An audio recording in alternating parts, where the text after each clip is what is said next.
Welcome to Deco Insider. The majority of fireworks injuries that happen in the United States occur during the Independence Day holiday. Fire Marshal Jason Shepard is here with us today to share how to reduce risk and injury during this festive time of year.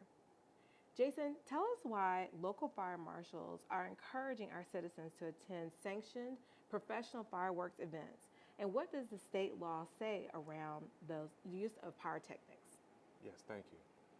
We are encouraging local fire marshals to every community member who chooses to attend a pyrotechnic show, go to a sanctioned event. In North Carolina, general statutes are pretty clear that they separate consumer grade fireworks from commercial grade fireworks. At sanctioned events, commercial grade fireworks are utilized by pyrotechnic operators who are licensed and have safety training on how to handle that material. They are registered through the North Carolina Department of Insurance, and each registered agent gets with the local jurisdiction who permits that event, and local fire marshals have regulatory oversight to make sure that everything meets the code and is safe for use. And when those events take place, there are fallout zones, and the crowds that are able to attend are pushed to a limit where if there is an incident that they won't be exposed to that danger. So that's one of the reasons why we promote it. Additional for consumer grade fireworks that you can find in the state, there are allowances to which you can have sparklers, you can have a box of showers, and North Carolina does not allow anyone to have pyrotechnics that have aerial projections that twist and pop, that have reports. So once it goes up in the air and makes that boom, that's called a report. Tubes cannot be more than 75 grams. Multiple tubes cannot have over 200 grams, and sparklers cannot have over 100 grams each. In North Carolina, we promote the use of sanctioned events, particularly because of the dangers of fires and the dangers of injuries.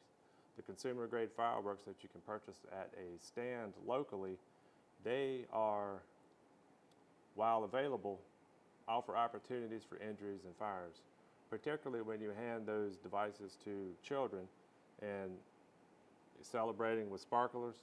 What that does is create opportunity for that child to get burned. In and across America, July 4th holiday, there are more injuries that enter into the emergency room, from a quarter of them being injuries from sparklers. Also in North Carolina, the dangers that we haven't talked about are the impacts to our veterans and our animal community. That's something that most folks don't consider when they choose to go out of state and bring in illegal fireworks into our state. Those are typically seen and heard across all of our communities where they're not sanctioned events, but you see aerial projectiles into the community with reports. The impacts of those onto our animals are enormous, because animals are extremely fearful of any type of loud noise, particularly those reports and fireworks. And their innate response is to have a protective message to our humans when they shake and they get to this erratic state. So not just the pets that we own, but we're also talking about our farm animals and our wildlife as well. Another concern is to the reporting of illegal fireworks are our veteran community who may have post-traumatic stress, or anyone out who has anxiety. So we have to be very mindful of the dangers of these fireworks and be respectful of everyone in our community to make sure that we don't initiate unnecessary trauma. Jason, thank you so much for sharing this helpful information to keep us safe around the Independence Day holiday and any use of pyrotechnics.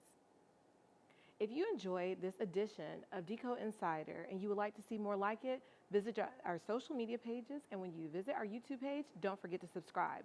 We'll see you next time for another Inside Look.